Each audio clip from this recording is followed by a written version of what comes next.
ó ṣe pé inú ilé ìwòsàn náà wà tí wọ́n ń rò tán wò pé Ọlọ́run ò jẹ́ kí n tiẹ̀ lè rí àǹfààní láti wá sí inú ìjọ láti wá sọ pé Olúwa ó ṣé.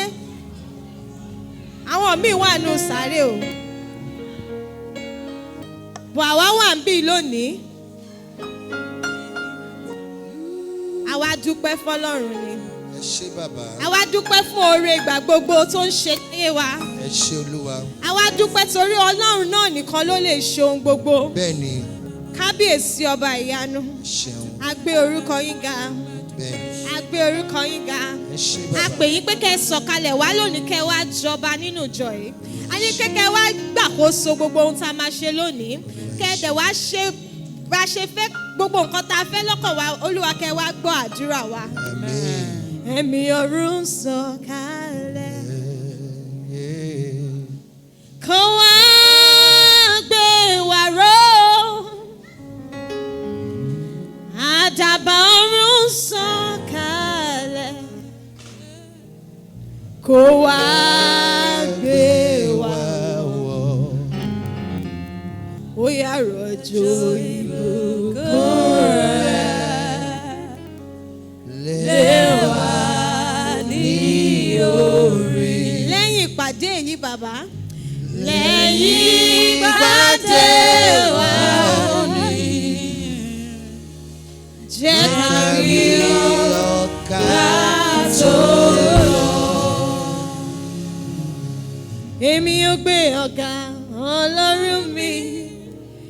Èmi yóò gbé ọ̀gá Ọlọ́run mi. Èmi yóò gbé ọ̀gá Ọlọ́run mi. Ju gbogbo òrìṣà tí ń bẹ láyé. Ṣé mọ̀ pé kò dìgbà tá a bá tó bẹ̀rẹ̀ sí ń bọ Ògún ká tó sọ pé à ń bọ òrìṣà. Bẹ́ẹ̀ni. Àwọn ìṣòro tó wà láyé èèyàn ó lè di òrìṣà téèyàn ń bọ. Bẹ́ẹ̀ni. Bọ̀ a ti wá síbí lónìí láti ṣe kíni láti gbé gbogbo ẹ̀ sílẹ̀ láti wá wọ Ọlọ́run ọba ká wá gbé orúkọ ẹ̀ ga. Mo sọ pé èmi yóò gbé ọ̀gá Ọlọ́run mi. Èmi yóò gbé ọ̀gá Ọlọ́run mi. Èmi yóò gbé ọ̀gá Ọlọ́run mi. Ju gbogbo òrìṣà tí ń bẹ láyé. Bóyá èèyàn kan wà níbí tó wò pé Ọlọ́run wá pàṣẹ ìrọ̀rùn sáyé mi. Bẹ́ẹ̀ni. Bóyá èèyàn kan wà níbí tó wò pé Ọlọ́run ojú rẹ̀ dà ìgbà wo ni mo fẹ́ rí nǹkan tó fẹ́ ṣe ìgbà wo ni mo fẹ́ rí ìyanu yìí. Mo fẹ́ kẹ́ sọ nìkan fọlọ́run sọ pé Ọlọ́run tí mo ṣe wá bí lónìí gbogbo ohun tó ń dùn mí lọ́kàn bá mímọ́ wá gbọ́ àdúrà mi kó mú ọ sí ìmúṣẹ. Ẹ kàn sọ àdúrà ṣókí sọ́lọ́run nísìnyí.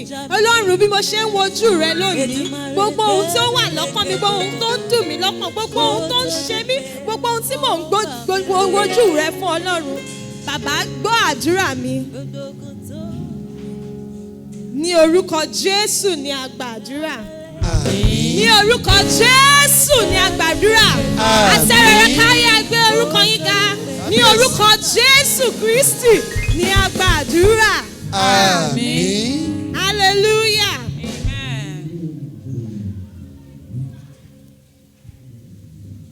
Ẹ bá mi sọ fún neighbor yín yẹn pé ṣé mọ̀ pé Jésù lolùtọ́jú ènìyàn. Ṣé mọ̀ pé Jésù lolùtọ́jú ènìyàn? Ṣé mọ̀ pé Jésù lolùtọ́jú mi? Ṣé mọ̀ pé Jésù lolùtọ́jú mi? So èní mo wá ṣe kí ni mo wá ṣe sára fún ọba ìyanu. Mo wá ṣe sára fún ọba ìyanu. Hallelujah. Amen. Jésù olùtọ́jú ènìyàn. Sára rẹ̀ náà rẹ̀. Bàbá olùtọ́jú ènìyàn. Sára rẹ̀ náà rẹ̀. Jésù olùtọ́jú ènìyàn. Jésù olùtọ́jú ènìyàn. Sára rẹ̀ náà rẹ̀. Bàbá olùtọ́jú ènìyàn. Sára rẹ̀ náà rẹ̀ o. Ẹ kọ fúnra yín pé Jésù olùtọ́jú ọmọ rẹ̀. Sára rẹ̀ náà rẹ̀. Bàbá olùtọ́jú èmi nìkan. Jésù olùtọ́jú wa. Jésù olùtọ́jú ènìyàn. Sẹ́rẹ̀rẹ̀ sẹ́rẹ̀rẹ̀ Sẹ́rẹ̀rẹ̀. Àpapọ̀ fún yín bàbá. Bàbá olùtọ́jú ènìyàn. Sẹ́rẹ̀rẹ̀ náà rẹ̀. A sọ pé ó yá àpọ̀pẹ́ fọ́lọ́run lọ́kàn àti lóru. Ẹni ṣòun yánu. Ẹni ṣòun yánu. Núwẹ̀ ní aráyé. Núwẹ̀ ní tàráyé. Bàtà wa ló mọ̀ wọ́. Bàtà wa ló mọ̀ wá. Òun náà ló tọ́jú wa. Tó sì fẹ́ fún ìfẹ́. Ṣé tọ́jú wa sí? Jésù nìkan ni mo ní ní bàbá o. Jésù nìkan ni mo ní ní bàbá.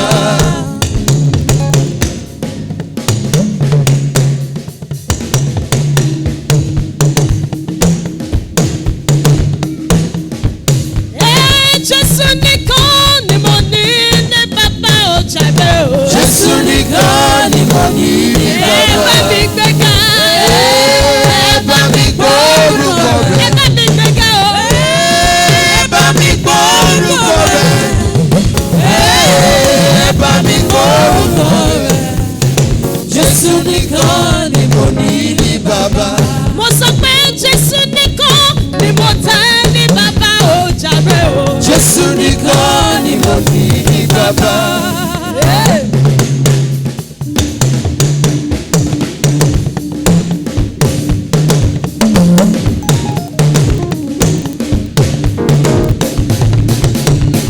Hallelujah. Oya, Olúwa Olúwa mi. Ọlọ́run mi. Olówó orí yẹn pàṣẹ. Ayérayé láti pẹ́ tẹ̀ kọ́ mi. Oya, Olúwa mi. Olúwa Olúwa mi. Ọlọ́run mi. Olówó orí yẹn pàṣẹ. Ayérayé láti pẹ́ tẹ̀ kọ́ mi. Oya sọ pé Olúwa mi o. Olúwa Olúwa wa. Ọlọ́run mi. Olówó orí yẹn pàṣẹ. Ayérayé ó ti pẹ́ tí ẹ̀kọ́ mi o. Ó ṣohun tuntun láyé mi kò dáwọ́ dúró. Àánú ni mo rí gbà. Ó ṣohun tuntun láyé mi kò dáwọ́ dúró. Aráyé wá bá mi yọ̀. Jésù ṣe Ó ṣeun tuntun láyé mi kò dáwọ́ dúró. Àánú ni mo rí gbà. Ó ṣeun tuntun láyé mi kò dáwọ́ dúró. Aráyé wá bá mi yọ̀. ó yá sọ pé wá wo ohun tuntun tí Jésù mi ṣe ń fún mi. Ó yá wá wo ẹ wá wo ẹ wá wo ohun tuntun tí Jésù mi ṣe ń fún mi. Bó bá ṣe ènìyàn ni wá gbowó lọ́wọ́ mi. Ó ṣeun. Ó ṣeun tuntun láyé mi kò dáwọ́ dúró. Àánú ni mo rí gbà. Ó ṣeun tuntun láyé mi kò dáwọ́ dúró. Aráyé wá bá mi yọ̀. Ó lọ ṣeun tuntun. Ó ṣeun tuntun láyé mi kò dáwọ́ dúró. Àánú ni mo rí gbà. Ó ṣeun tuntun láyé mi kò dáwọ́ dúró. Aráyé wá bá mi yọ̀. Ó ní ká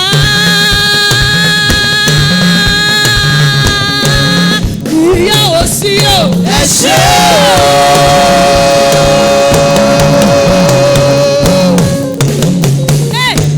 Ọba mi àti rere kárí ayé ọba ìyanu.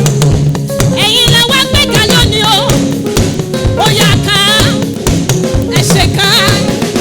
Mo ní ká o. Ó yá ká ká ká ká ká ká ká ká. Ìyá ò sí o. ẹ ṣé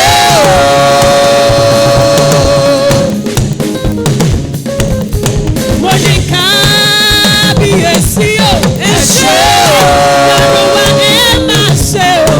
ẹ ṣé o. Ẹ̀yin náà ò jẹ́ kó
ló yẹ láti gba ògo, ìwọ ló yẹ. Bàbá àgbà arúgbó ọjọ́ o.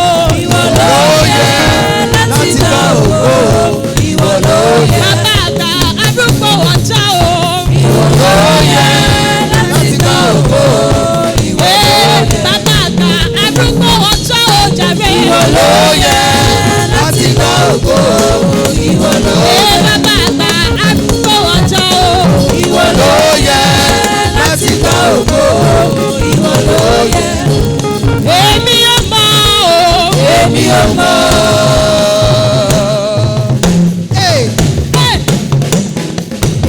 Ọmọ lọ́pẹ́ láti January sí ni. Mo sọ pé èmi ò mọ̀ o. Èmi ò mọ̀ ọ̀nà gan, ọ̀nà gan, ibi tí ìbá ti mọ ọpẹ́ mi wá. Ó yá sọ pé èmi ò mọ̀ o. Èmi ò mọ̀. Nínú gbogbo ṣòro máa gbé orúkọ yín ga bàbá. Ju gbogbo àyà ńlá máa gbé orúkọ yín ga. Mo sọ pé èmi ò mọ̀ o. Èmi ò mọ̀ Ọ̀gọ̀gọ̀ ọ̀gọ̀gọ̀, ọ̀gọ̀gọ̀, ibi tí ìbá ti mọ ọpẹ́ mi wá. a máa kọrin yẹn lẹ́ẹ̀kan sí i. A sọ pé èmi ò mọ̀ o. Èmi ò mọ̀.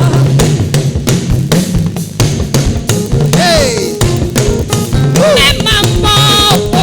Èmi ò mọ̀ ọ̀gọ̀gọ̀, ọ̀gọ̀gọ̀, ibi tí ìbá ti mọ ọpẹ́ mi wá. Ọ̀gọ̀gọ̀. Ọ̀gọ̀gọ̀, ibi tí ìbá ti mọ ọpẹ́ mi wá. Ẹbí rẹ̀ òbí rẹ̀ o. Ọ̀gọ̀gọ̀ bí rẹ̀ o, alágbára bí rẹ̀ o. Ọ̀gọ̀gọ̀ bí rẹ̀ o, alágbára, ọba tó gbé ògo kárí ògo, láti inú ògo lọ sínú ògo, ọba tí kì í sùn, ọba tí kì í rẹ̀, ta ló dàbí rẹ̀ o, alágbára Bí rẹ̀ òbí rẹ̀ ta ló dàbí rẹ̀ o, alágbára tóbi jùlọ. bí rẹ̀ ta ló dàbí rẹ̀ o, alágbára, Ọba tó ọba tó gbé ògo kárí ògo, láti láti inú ògo lọ sínú lọ sínú ògo, Ọba ọba tí kì í sùn, ọba tí kì í rẹ̀, ta ló dàbí rẹ̀ o, alágbára. Ẹbí rẹ̀ òbí Ire ta ló dàbí rẹ̀ o, Ọlọ́run ọlọ́wọ́ alágbára. Ire ta ló dàbí rẹ̀ o, alágbára. Ọba tó gbé ògo láti ògo, láti inú ògo lọ sínú ògo, ọba tí kì í sùn, ọba tí kì í rẹ̀, ta ló dàbí rẹ̀ o, alágbára. Orin yẹn sọ pé ọba tí kì í sùn, Yes, ọba tí kò kì í rẹ̀, yes. ọba tó ń ṣọ́ wa ní òǹgbà gbogbo, ọba tí ò jẹ́ kí nǹkan kan ṣe wá, Bẹ́ẹ̀ni, ọba tó ń gbèjà wa tó ń tọ́jú wa. Ta ló dàbí rẹ Ọlọ́run ìyanu? Kábíyèsí a gbé orúkọ yín ga. Ta ló dàbí?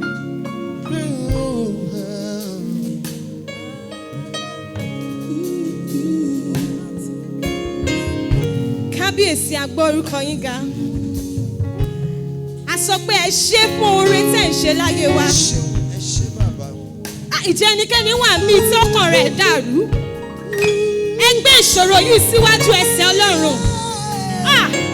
Ìjẹ́ ẹnìkan wà mí tí inú rẹ̀ ò dùn. Ẹ sọ fún Ọlọ́run bó ṣe ń ṣẹlẹ̀ sí yìí. Torí mo ní ọba kan tí mo gbójúlé. Bẹ́ẹ̀ni o. Ọba kan tó lè yíwà padà. Ọba kan tó lè yí ìdá padà.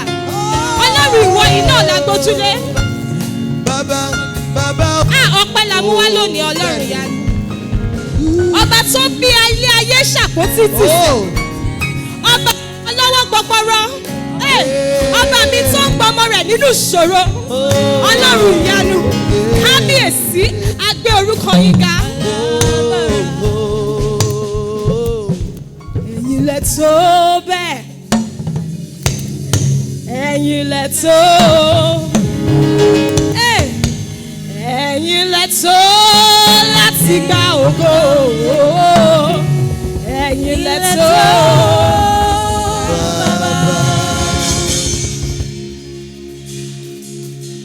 Ọ̀nà ọpẹ́ mi pọ̀, mélòó ṣáláì dúpẹ́, ẹnu ọpẹ́ mi pọ̀, mélòó ṣáláì dúpẹ́. Ọpẹ́ la mú wá bàbá lónìí, àwa bí láti wá rojọ́, àwa bí láti wá fún. Wọ́n ní nínú ìṣòro náà, nínú ìjì, kó o gbé orúkọ Ọlọ́run ga. Kẹ́ má jẹ́ kí ọ̀nà ọpẹ́ yín kan. Mo ní ọ̀nà ọpẹ́ mi pọ̀, mélòó ṣáláì dúpẹ́. Ọ̀nà ọpẹ́ mi pọ̀, mélòó ṣáláì dúpẹ́.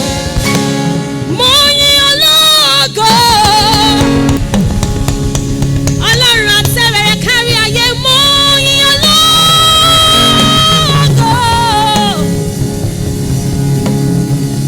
torí mo mọ̀ pé ibi tẹ́ sí mi dé kì í ṣe tipá mi, kì í ṣe tagbára mi. Mẹ́mọ̀ pé mo lè débẹ̀ o. Àbí ìwọ Ọlọ́run ọba, àbí ìwọ. Mo yìn ara sọ,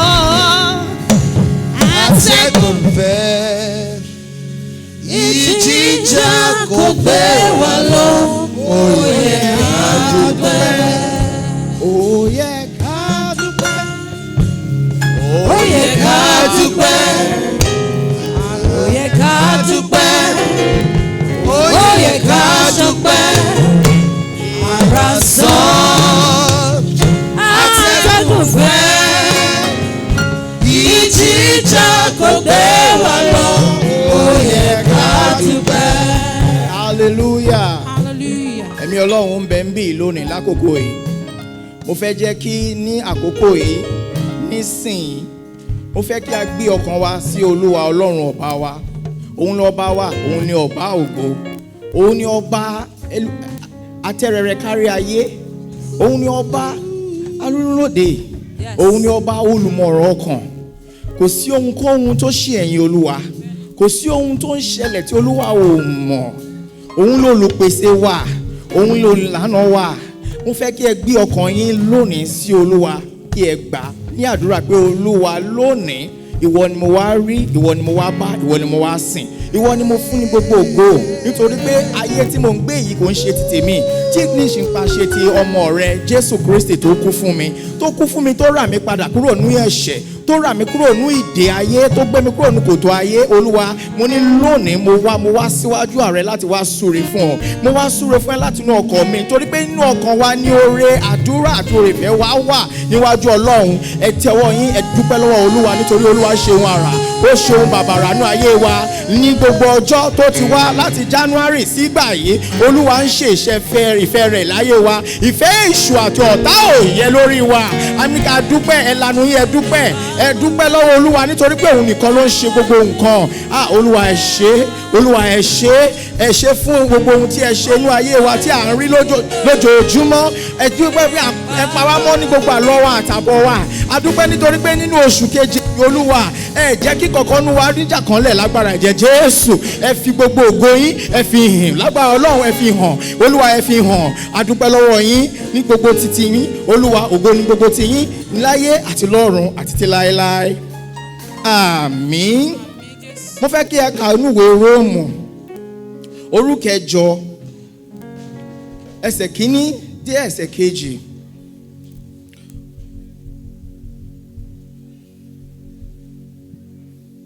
Ṣé rí nǹkan tá a fẹ́ kà yìí, ó jẹ́ nǹkan tó yẹ pé máa ń kà lójoojúmọ́ nígbà pọ́njú, nígbà tó bá dàbí pé ogun ayé dìde, ó dàbí pé mo wá jẹ́ ẹni tí ò mọ̀ nǹkan ṣe mọ́.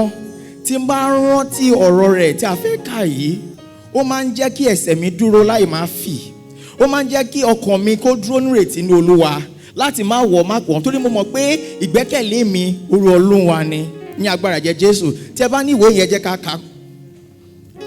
Ǹjẹ́ ẹ̀bi kò sí nísinsìnyí fún àwọn. Sísá ẹ má rush ẹ díẹ̀ kó lè gbọ́. Ǹjẹ́ ẹ̀bi kò sí nísinsìnyí. Ǹjẹ́ ẹ̀bi kò sí nísinsìnyí. Fún àwọn tí ó wà nínú Kristi Jésù. Fún àwọn tí ó wà nínú Kristi Jésù. Àwọn tí kò rìn nípa ti ara. Bí kò ṣe nípa ti ẹ̀mí. Ti ẹ̀mí ti kejì ẹsẹ̀ kejì. Nítorí òfin ẹ̀mí.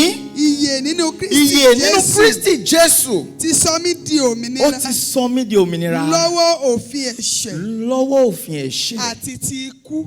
Tá bá rí ẹnikẹ́ni ẹ má jókòó ẹ dìde a máa gbàdúrà. Bá bá rí ẹnikẹ́ni tí Èṣù ti gbé tó ti gbéṣẹ́ lé lórí tó ti gbé wàhálà lé lórí lónìí ẹni kò gbélé pé kò ṣe tiẹ̀ ẹ máa dìde sí kẹ́ máa sọ̀rọ̀. Olúwa ní òfin ìyè nínú Kristi Jésù ó ti sọ wá di òmìnira láti ọwọ́ òfin ẹ̀ṣẹ̀ àti ikú. Bíbélì ní ikú lè rí ẹ̀ṣẹ̀ àmọ́ àwa ò sí mọ́ torí pé Kristi ti kú fún wa ẹ̀ṣẹ̀ wa ó ti sọ kúrò ó ti gbé kúrò. So lónìí mo fẹ́ kẹ́ dúró gẹ́gẹ́ lórí ọ̀rọ̀ yẹn ní pé ibikíbi tí máa lọ ní ọ̀sẹ̀ yìí kò sí ohunkóhun tó máa dìde tó máa dúró tó máa dènà mi ní owó àdúrà mi níwájú Ọlọ́run. Kò sóhun tó máa gbẹ́nu tó máa fagagbága pé òun nítorí nǹkan tí mo ti ṣe tẹ́lẹ̀ àbí nǹkan tí mo ti ṣe àìṣedédé mi. Lónìí mo ní kẹ́ gbàdúrà pé Olúwa lónìí nítorí pé ipa ìtọ́ ti ṣe nínú Kristi ẹ̀mí ìyè ni mo ní lágbára ẹ̀jẹ̀ Jésù ní ọ̀sẹ̀ yìí. Ìyè tí mo nínú Kristi ó dúró gẹ́gẹ́ fún mi ó dúró bí ẹ̀rí níbi bí n bá lọ lónìí wípé gbogbo ohunkóhun tó ń fagagbága láti dúró láti dènà mi lónìí Olúwa mo ní kò ní jẹ́ bẹ́ẹ̀ ní agbára ẹ̀jẹ̀ Jésù. Mo fẹ́ kí a gbàdúrà ẹ gbàdúrà lónìí kò sí ohunkóhun tó lè dúró mọ́ tó lè dànà yín. Àìṣedédé yín o irọ́ Olúwa ní pé òun ti wẹ̀ wá kúrò ó ti wẹ̀ wá mọ́ ó ní ó ti sọ á di òmìnira ó ti gbé gbogbo ìṣòro wa kúrò gbogbo ìpọ́njú wa lóòótọ́ ó lè wá bọ̀ Olúwa ní òun ti dúró níbi ibi àdúrà fún wa láti lè gbà wá láti wá gbà wá mọ́ ní agbára ẹ̀jẹ̀ Jésù. Mo fẹ́ ká gbàdúrà lónìí pé gbogbo tó ń fi agbágbágbá níwájú Jésù lónìí ó ti pẹ̀tẹ́lẹ̀ ní agbára ẹ̀jẹ̀ Jésù. Ní ọ̀sẹ̀ yìí bá ṣe ń lọ Olúwa ẹ máa lọ ìyè tó ń jẹ́ ti Kristi òun ni ti tèmi ní gbogbo ilé mi àti ìdílé mi lágbára ẹ̀jẹ̀ Jésù. Ní agbára ẹ̀jẹ̀ Jésù ní àgbàdúrà ní orúkọ Jésù ní àgbàdúrà. Mo fẹ́ kí a gbàdúrà láti inú ọkàn wa lónìí pé a dúró lónìí ò ń ṣe nípa ti ohun tí a ṣe àbí mímọ̀ wa ṣé ẹ mọ̀ bẹ́ẹ̀ nítorí pé ọ̀pọ̀lọpọ̀ ẹlòmíì lọ ti wá lójoojúmọ́ tó ń wá oore ọ̀fẹ́ tí èmi àti yín tá à ń gbádùn lónìí. Kí ni oore ọ̀fẹ́ yìí náà? We call it grace. A jí láàárọ̀ kùtùkùtù a rí ọmọ a rí ìyàwó a rí ẹbí a rí ìyá a rí oúnjẹ jẹ à ń jáde a sí ní hospital ilé ìwòsàn Olúwa ń tọ̀ wá lọ àìsínú àìsàn mo mọ̀ bóyá àwọn èèyàn kan wà níbí tó yẹ pé inú wọn ń dùn ọjú à ń rí ohun tí Olúwa ń ṣe lójoojúmọ́ ní gbogbo pakọ tó ti sọ ń pa ẹ̀mí àti ẹ. Mo fẹ́ kí ẹ láti inú ọkàn yín kí ẹ gbàdúrà yìí ní pé gbogbo ìpọ́njú tó ò bá lè wá nínú ọ̀rọ̀ tí Kristi ti sọ fún wa ó ní kò sóhunkóhun tó lè gbé ìfẹ́ rẹ̀ kúrò nínú ọkàn rẹ̀ sí wa. Ó ní àyànfẹ́ ló ti pè wá àjẹjẹ àyànfẹ́ lónìí mo fẹ́ kó gbé síwájú Jésù pé Olúwa gbogbo ohun tó bá jẹ́ tó ti kù tí ò tí tàn wá lónìí nítorí èmi jẹ́ àyànfẹ́ rẹ̀ Olúwa àyànfẹ́ rẹ̀ ni mo jẹ́ wá gbé gbogbo ẹ̀ kúrò lágbára ẹ̀jẹ̀ Jésù. Bá mi gbé gbogbo ìṣòro yìí bó ṣe sọ Olúwa mo gbà ẹ́ lọ́rọ̀ rẹ̀ nítorí ọ̀rọ̀ rẹ̀ òun gangan ni wọ́n bí wọ́n bá ṣe sọ̀rọ̀ ẹ bẹ́ẹ̀ náà ló ṣe ń ṣe lónìí àti lọ́sẹ̀ yìí àti ní oṣù yìí. Olúwa mo gbà á ládùúrà má jẹ́ kéèyàn kankan gbé èyí tí ò ń ṣe tèmi fún mi. Olúwa ọ̀rọ̀ rẹ tó ti sọ tó ti ṣe ní àṣepé ní ayé mi Olúwa ò ní máa rí lágbára ẹ̀jẹ̀ Jésù. Oore ọ̀fẹ́ tó ti fún mi Olúwa tí mò ń rí lò lágbára ẹ̀jẹ̀ Jésù ó sì máa pọ̀ sí ni ó máa lé ni lágbára ẹ̀jẹ̀ Jésù. Ibi kí n bá lọ́mọ ní kábùkùn ní agbára ẹ̀jẹ̀ Jésù nítorí pé ẹ̀yin ti ní ẹ máa pa mí mọ́ ní gbogbo ọ̀nà mi. Tí èmi bá ń lọ èmi yóò dúró níbi tí àwọn nǹkan bá wà fún mi tó ní àlékún lágbára ẹ̀jẹ̀ Jésù bó ṣe lè máa ṣe bẹ́ẹ̀ náà ló máa rí ní orúkọ Jésù ní àgbàdúrà. Ní àárọ̀ yìí ní ìsìn kínní àwọn àlùfáà wa gbàdúrà kan tó ṣe pàtàkì ó jẹ́ so nínú ọkàn mi nínú ẹ̀mí mi.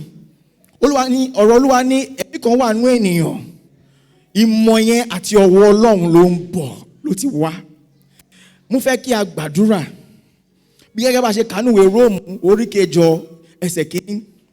Èyí ó gbàdúrà pé èmi gẹ́gẹ́ bí mo wà nínú ìjọ yìí kò sí kankan nú ẹbí mi tó máa pàdánù ọmọ.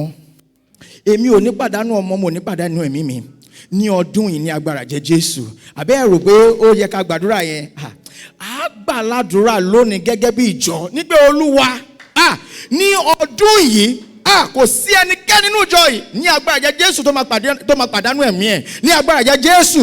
Olúwa kò sí ẹnikẹ́ni, èmi o, ọmọ mi o, ìyàwó mi o, àlùfáà wa, gbogbo wọn pátá ẹ̀jẹ̀ Jésù ó yí wa ká ní agbára jẹ́ Jésù. Ní àkókò yìí a gbà ládùúrà gbogbo ibi tí wọ́n bá wà tí ẹ̀mí èṣù ti dúró láti fi ẹ̀mí ikú àti àìsàn, Olúwa á dá padà lágbára ẹ̀jẹ̀ Jésù, lágbára ẹ̀jẹ̀ Jésù. Kò sí ẹnikẹ́ni nínú ìjọ yìí, Olúwa ní ọdún yìí tó máa pàdánù ẹ̀mí ẹ̀ ní agbára ẹ̀jẹ̀ Jésù. A fi èṣù bú lágbára ẹ̀jẹ̀ Jésù lónìí nígbà ọ̀rọ̀ rẹ̀ irọ́ ló pa ní agbára ẹ̀jẹ̀ Jésù. Ní agba àdúrà ní orúkọ Jésù Kristi ní agbàdúrà, àmín.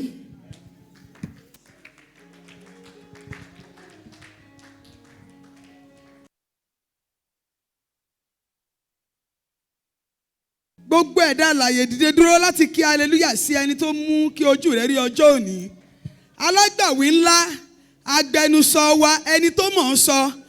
Àwọn bá ṣe dúró ẹ̀ tó bá ní kẹ́lòmí ìwà àròjọ òun ló jàre o. Kò mọ nǹkan tó fẹ́ wí, kò lè sọ, àìmọye àwọn tó jàre tán jẹ̀bi. Ṣùgbọ́n ẹnìkan wà tó jẹ́ pé tó bá gbẹjú ẹ̀ wí, kọ̀ǹfàmù ni o. Tó bá gbàrò wàá jàre o. Bó o tiẹ̀ jẹ̀bi gan wàá jàre tó bá gbẹjú ẹ̀ rò. Alágbàwí ló yá dìde dúró lórí ẹsẹ̀ rẹ̀, ó yẹ kí hallelujah.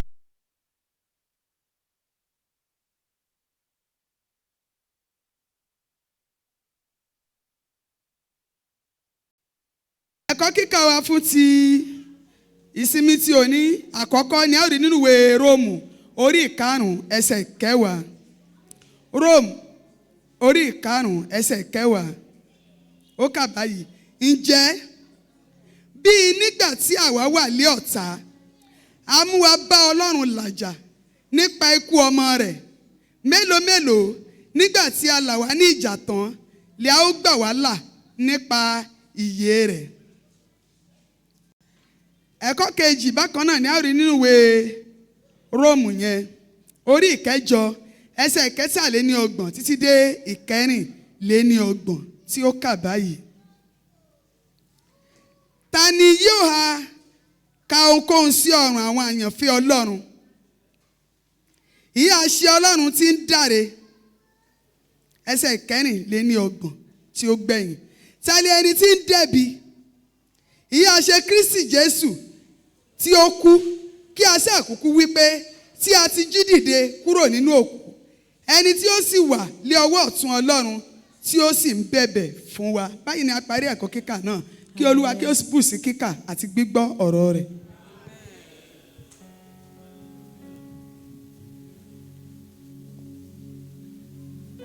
Hallelujah o.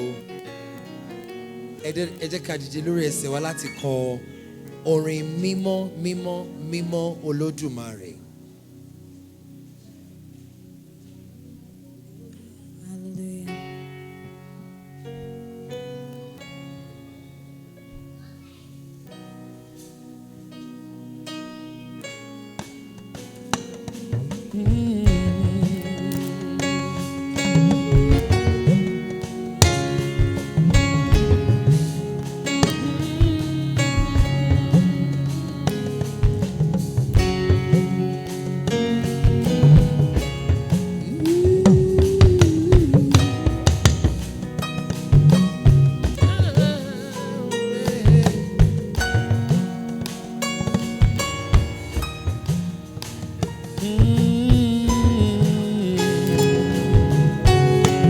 Mímọ́, mímọ́. Mímọ́, mímọ́, mímọ́. Olódùmarè. Olódùmarè. Ní kùtùkùtù. Ìkùtù. Ìwọ yóò gbọ́ orin wa. Ìwọ ò gbọ́ orin wa. Mímọ́, mímọ́, mímọ́. Mímọ́, mímọ́, mímọ́. Oníyọ̀nú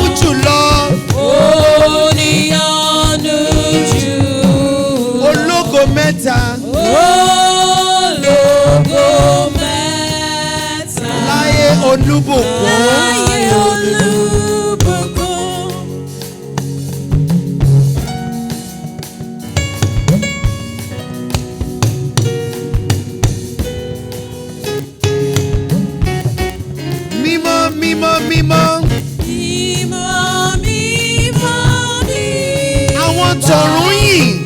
Àwọn tọ̀run yìn. Wọ́n fi adé wúrà wọn. Wọ́n fi adé wúrà ra. Lélẹ̀ yìí tẹ̀ka. Tẹ̀ka. Kérúbù Séráfìm. Kérúbìm Séráfìm. Ń wólẹ̀ níwájú rẹ. Wólẹ̀ níwájú rẹ. Wọ́n tó ti wà. Wọ́n tó ti wà. Tó ti wà títí láé. Sí wà títí láé.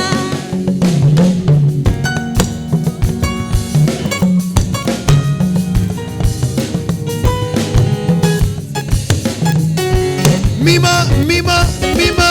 Mímọ́, mímọ́, mímọ́. Bókùnkùn pa ọmọ. Òkùnkùn pa ọ́. Bí ojú ẹlẹ́ṣẹ̀ kò lè rí ògo rẹ. Ojú ẹlẹ́ṣẹ̀ kò lè Rí ògo rẹ. Ìwọ nìkan ló mọ̀. ìwọ nìkan ló mọ̀. Kò tún sẹ́lòmíràn. Kò tún sẹ́lòmíràn. Gbígbé nínú agbára àti ní ìfẹ́. Gbígbénu alágbára Àti ní ìfẹ́. àti nífẹ̀ẹ́.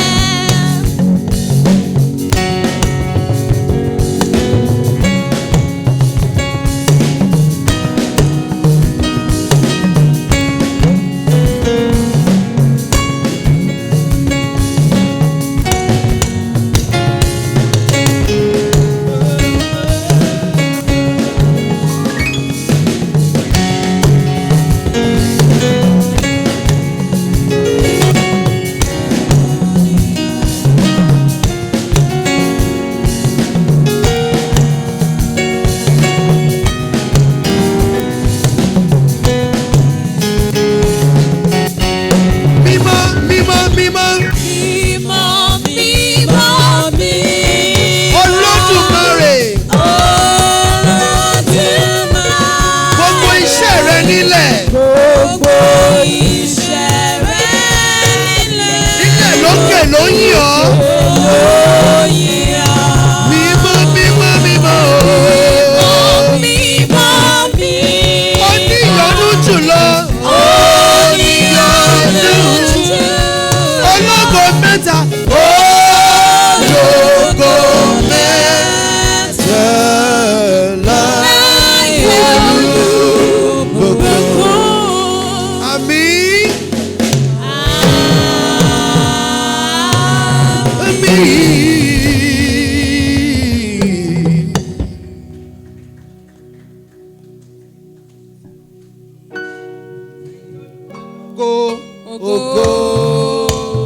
Ọmọ ìgbàlà ké hallelujah. Hallelujah. Please break it down completely so I can pick my key. Praise the Lord. Hallelujah. Hallelujah. Amen. Àwọn mélòó ni wàá dùn láti wà ń bí lónìí? Mo fẹ́ kó rẹ́rìn sí ẹni tó jókòó sẹ́gbẹ̀ẹ́ kó juwọ́ sí i. Ó ní mo bẹ́ ẹ yọ̀ ó gba lẹ́tà àlàáfíà lónìí.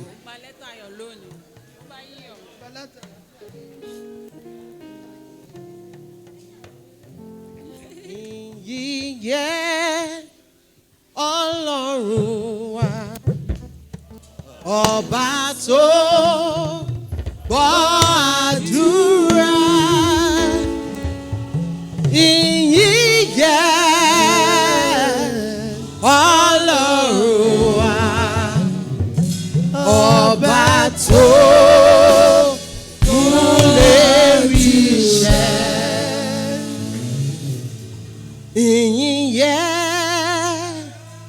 Ọlọ́run wa, ọba tó gbọ́ àdúrà. Ògo yẹ, ògo yẹ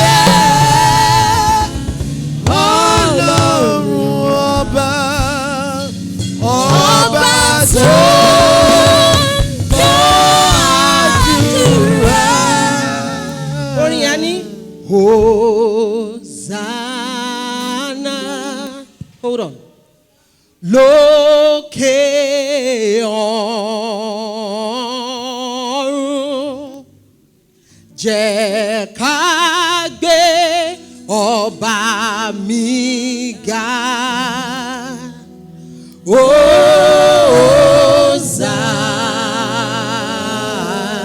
Hosanna,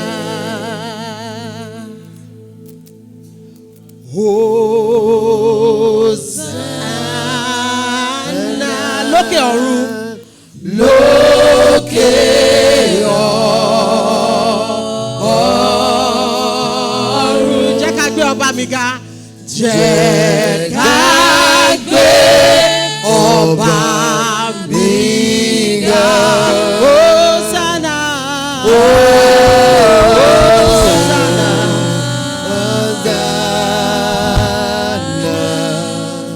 ìyìn ẹlẹ́rẹ̀ ọlọ́run ọba mi rí bí. Ògo yẹlẹ́rẹ̀ àgbàlagbà òye. Ìyìn yẹ ilé rẹ̀ arúgbó ọjọ́. Ọba tó dá wá sí o, bàbá rere. Kábíyèsí ìyìn ẹlẹ́rẹ̀ ọlọ́run araba rí bí. Ògo yẹlẹ́rẹ̀ àgbàlagbà òye. Ìyìn yẹ ilé rẹ̀ arúgbó ọjọ́. Ọba tó dá wá sí o, bàbá rere. Èmi erùpẹ̀ lásán tó ṣe lénìyàn.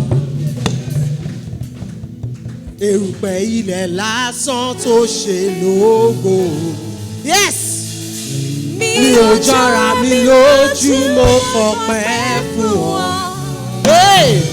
Ṣé bẹ́ẹ̀mi náà rèé, Olúwa?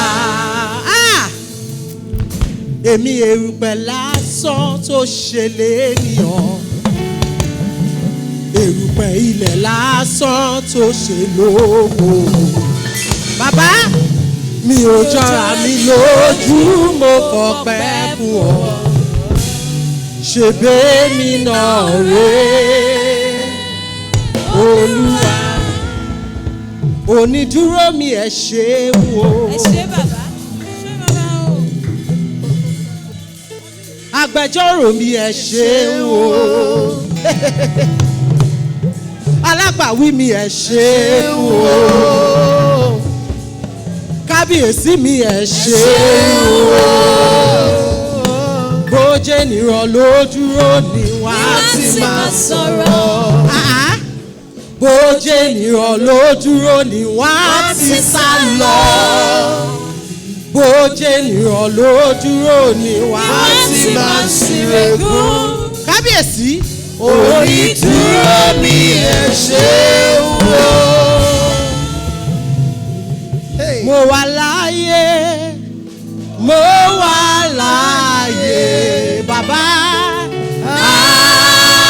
Ọpẹ́ ló yẹ. Orin yóò sí fún gbogbo èèyàn o. Ẹni tó mọ̀ pé òun wà láàyè, òun dẹ̀ wà láàyè, kó nawọ́ méjèèjì sókè, kó ní mo wà láàyè, mo wà láàyè, bàbá. Ọpẹ́ ló yẹ.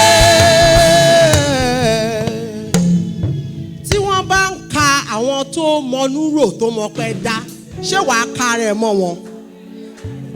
Ẹ jẹ́ ká jọ sọ̀rọ̀ o. Ṣé tó bá ń ka àwọn tó mọ rúrò tó mọ pé dá, mo fẹ́ kó break it down please. Mo fẹ́ kó wo gbogbo ọ̀sẹ̀ tó kọjá yìí. Tí àwa débìsì kí pásítọ̀ bá ní, bàbá wa ní, olúwa wa ní, àwọn tó mọ rúrò tó mọ pé dá gbogbo ọ̀sẹ̀ tó kọjá yìí náwó sókè ṣọ́ máa kà ẹ́ mọ́ wọn. Mo wà láàyè, mo wà láàyè, bàbá. Ọpẹ́ ló yẹ. Ẹ ṣá Jésù látẹ̀wọ́ kẹ́ jókòó. God bless you, choir. Thank you so much. Hallelujah o. Ẹyin Olúwa lógo. Ní orúkọ Jésù. Bàbá wa dúpẹ́ àyìnyín lógo. A dúpẹ́ fún àǹfààní ta ní láti wà ń bí lénìí. Kábíyèsí ẹ̀rù jẹ̀jẹ̀ létí òkú pupa. Onídúró wa, alágbàwí wa. ọba tó ń wí bẹ́ẹ̀ tó ń sọ bẹ́ẹ̀ tó sì ń ṣe bẹ́ẹ̀, ọba wa tí kì í purọ́, ọba aláàánú, ẹ̀rù jẹ̀jẹ̀ létí òkú pupa, elétí gbáròyé, àyìnyín lógo lénìí. Jésù àdúpẹ́.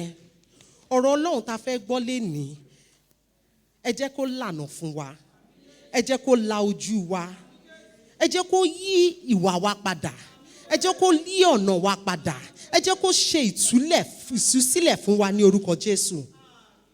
Ẹ̀mí mímọ́ Olúwa, àwa ń gbà lénìí pé gbogbo ọ̀rọ̀ tó máa jáde lórí àpẹpẹ ìlénìí, bàbá tó bá ti dé inú wa, ó máa yí ayé wa padà ní orúkọ Jésù. Èmi fúnra mi ò ní sọ ọ̀rọ̀ mi, ọ̀rọ̀ Ọlọ́run ni mo máa sọ ní orúkọ Jésù.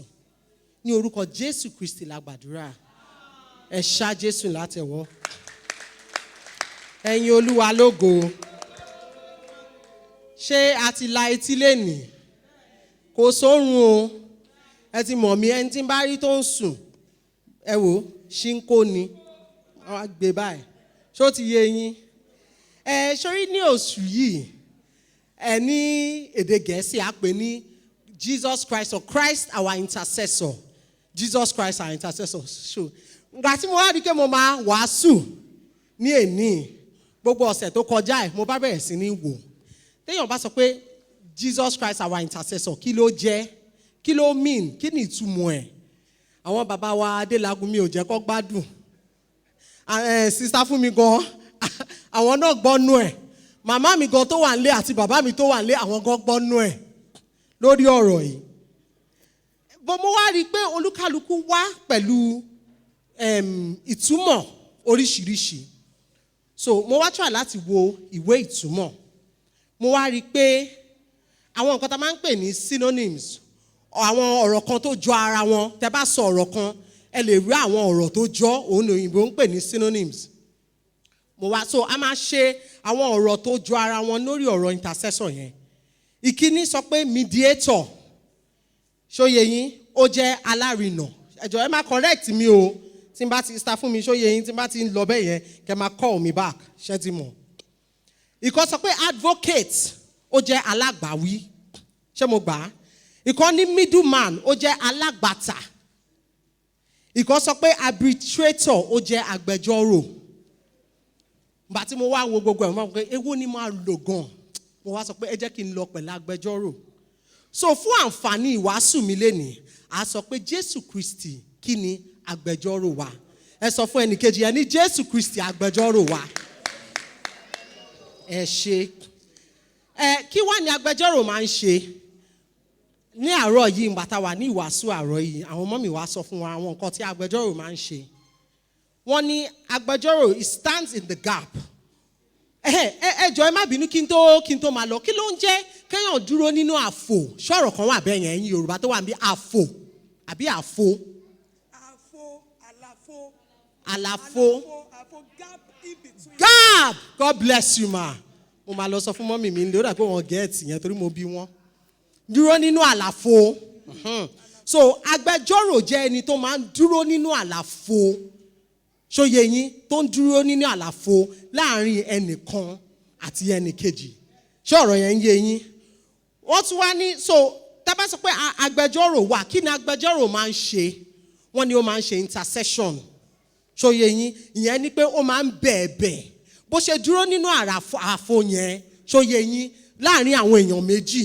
Bóyá ó ń bẹ nìkan fún ẹnìkan, ṣóyè yín, àbí ó fẹ́ pa nǹkan mọ́ fún ẹnìkan fẹ́lòmíì. Ṣé nǹkan tí mo sọ yé yín? Ẹ má tẹ̀lé mi lọ, ọmọ Yorùbá ni mí ṣùgbọ́n kìíní Jésù Kristi wá gbàkóso.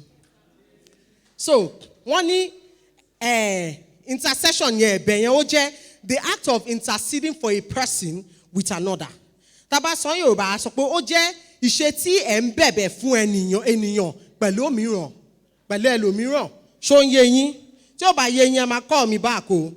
The act of appealing to someone on behalf of another. Ìṣe tí ká máa rawọ́ ẹ̀bẹ̀ sí ẹnìkan fún ẹlòmíràn. Ṣó ń yé yín? Ká máa rawọ́ ẹ̀bẹ̀, ẹ ṣé mà, ẹ ṣé. Wọ́n wá ní ta ni agbẹjọ́rò? Ta ni agbẹjọ́rò? Wọ́n ní agbẹjọ́rò jẹ́ an intercessor is a go-between. Agbẹjọ́rò jẹ́ ẹni tí ó wà láàrin ènìyàn méjì or àárín nǹkan méjì. Ṣóyé yín? An intercessor petitions in favour of another person. Agbẹjọ́rò máa ń bẹ ẹ̀bẹ̀ ní ojú rere ti ènìyàn mìíràn. Ṣé nǹkan tí mò ń sọ yé yín? A person who stands in gap for another person. Ẹni tó ń dúró láfò. Ṣé mo get ẹ̀? Àlàfo fún ẹlòmíràn ẹ ṣe ayé yẹn á dá.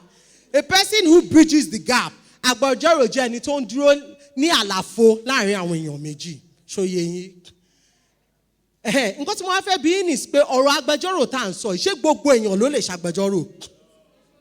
Ṣé mo kẹ́ tá bá sọ pé agbẹjọ́rò tá bá sọ ní òde ìsìn á sọ pé lọ́ọ̀yà àbí solicitor àwọn tó máa ń ṣe ẹjọ́ ní kíni ní court nílé ẹjọ́ ẹ ṣe mà. So tó bá dé pé mo ní ẹjọ́ nílé ẹjọ́ ń sìn mo wá wọ ẹni tó máa ṣàgbẹjọ́rò fún mi màá wá lọ mú Dr. Wálé ipò kan wá ṣe agbẹjọ́rò. Ṣé adájọ́ ṣé ó máa rí Dr. Wálé bí ẹni tó ní ẹ̀tọ́ láti ṣe agbẹjọ́rò fún mi? Kí ló dé?